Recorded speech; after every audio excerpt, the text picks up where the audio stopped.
You know who's starting tomorrow? Yeah, Matthew Boyd will start the game tomorrow.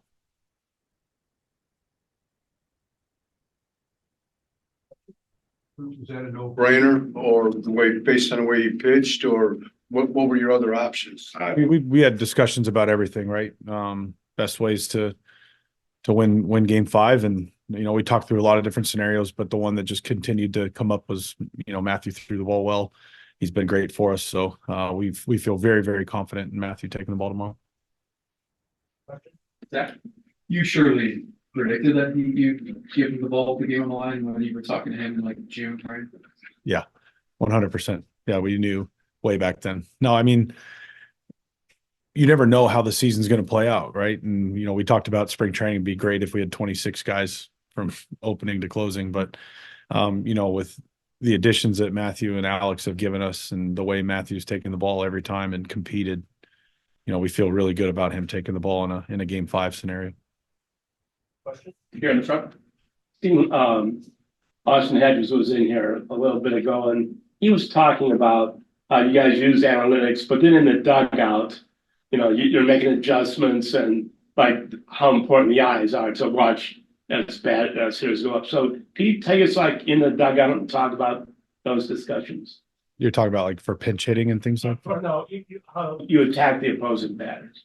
Oh, I mean, that's more the catchers and pitching coaches area, but I mean, we come up with game plans. We know where hitters have, their damage, and we try to avoid it. That's how everybody pitches. So, I mean, analytics, I think gets a bad rap. All that is that's the data. That's the facts about each player, and data doesn't lie.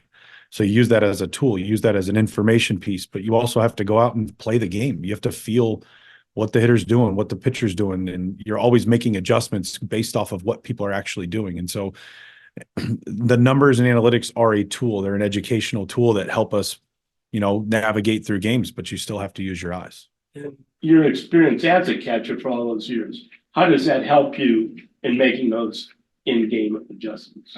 I mean, it's the information you have in your mind going into the game, and then you read the hitter, you read what the opposing team's trying to do, and that you have to pay attention to what's going on in the game. Yesterday was the first time you ever had a chance to manage a win or your season's over kind of game. Did you learn anything about yourself? Yeah, it was fun. I had a blast. I mean, it's what you want to do. You want to be in those games. You're not an elimination game if you're not having a good year. And I think for our guys, they went out and they earned it. And it felt like any other game. It really did once it started, leading up to it, and the decisions you have to make. Yeah, they're a little more crucial, but it felt like just another game for us. And I think that's the way our players have attacked every game, has helped me, stay calm and under control. I think, we've heard you guys talk so much about how much this group loves each other, and this probably won't surprise you, but just to see Pedro this whole series be the guy who's top railed the entire time. He's the first one out of the dugout when a pitcher's coming out of the game. I guess what more can this say about this group for a guy who didn't even make the roster? Yeah. Again, it just speaks to how close that group in the clubhouse is, and they put their teammates ahead of themselves. And Pedro is, the number one example of that, as well as Ben and, Tyler and, Nick Sandlin, these guys that we had tough conversations with last week, and here they are cheering their teammates on like nothing changed, like they're active, and it's just, they want to win. And if their job is to support their teammates, they're going to do it to their fullest. Google's numbers speak for themselves. What makes him so tough? Just his stuff, his demeanor, his confidence. He could throw any pitch at any time to any part of the zone, and he can add and subtract. He can shape the ball differently. I mean, he's just a premier pitcher with elite stuff, and we've got our work cut out for us. Is this fitting that you guys have gone back and forth with them all year, never mind past week, that it's coming down to this winner take all, you two? Yeah, I don't think anybody thought this wasn't going to go 5 games. It's the way our season's been. It's where their season's been. It's been the way our head-to-head matchups have been.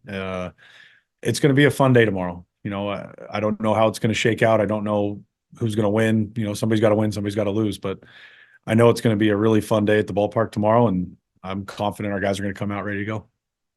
The change in start time Were you or any concern about that? No, not at all. I'm just glad we're going to get it in before the rain. I mean, no one wants to play through rain stoppages and then you got to keep a starter going through a rain delay, or you got to, it was the right call to move the game up, and it'll be a beautiful Saturday in Cleveland, hopefully. After game 3, you said you push your chips in and in situations where thought you had the right matchups and you didn't get the result that you were looking for in those situations. Last night it seemed like you pushed your chips in and you held back maybe a little bit until it was the right moment, and then you hit on everything.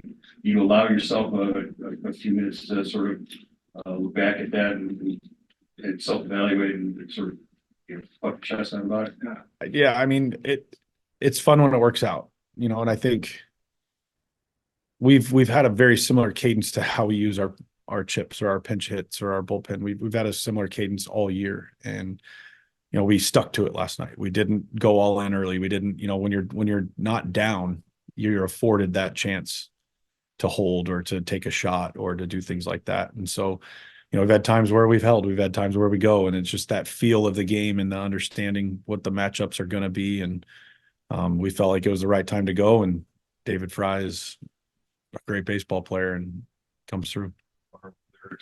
Kenny Rogers. So yeah, yes. How are people in your personal life handling a series like this? The kids are having fun. All of their voices are gone today. Alyssa's enjoying this. She's having a blast. Just, she's a big support system for me. My dad, Randy's here. My in-laws are here. Everybody's enjoying it. It's just fun. And they view the team as our family. Obviously, this is your first year here, so it's not like you have this long history with the Tigers. Is there something, though, about the fact that Cleveland and Detroit are meeting in the playoffs for the first time after, literally thousands of meetings before that? Do you feel like maybe this could be the start of two young rosters of a rivalry that, has a little more weight to it? I think anytime you play divisional opponents throughout the year, you form little rivalries. And then, I think a playoff series can really propel that. But the way, being the first year here, the way our guys view division matchups is they are playoff series. The way we view, they mean more. So I think it was already there. And, I think it's just fun to have a team that you are so familiar with that now you're competing in the playoffs. It's been a blast. Two more, if anyone has it. Along the lines that Joe asked, how big a difference does it do when you make moves, when you have a lead and when you're behind? Because I think Wednesday you were down early, and last night you got up early. Yeah, it's huge. I mean, playing from ahead is much different than playing from behind. And I think, for our guys, when we score early, that really gets us going. And, so I think it allows you to make more moves when you are ahead, or be able to do more creative things when you are ahead. When you're behind, you got to take your shots to get back into the game. So it's important to get a lead early, and then it's important to hold it. Question, if anyone has it. All right, Steven, thank you for coming.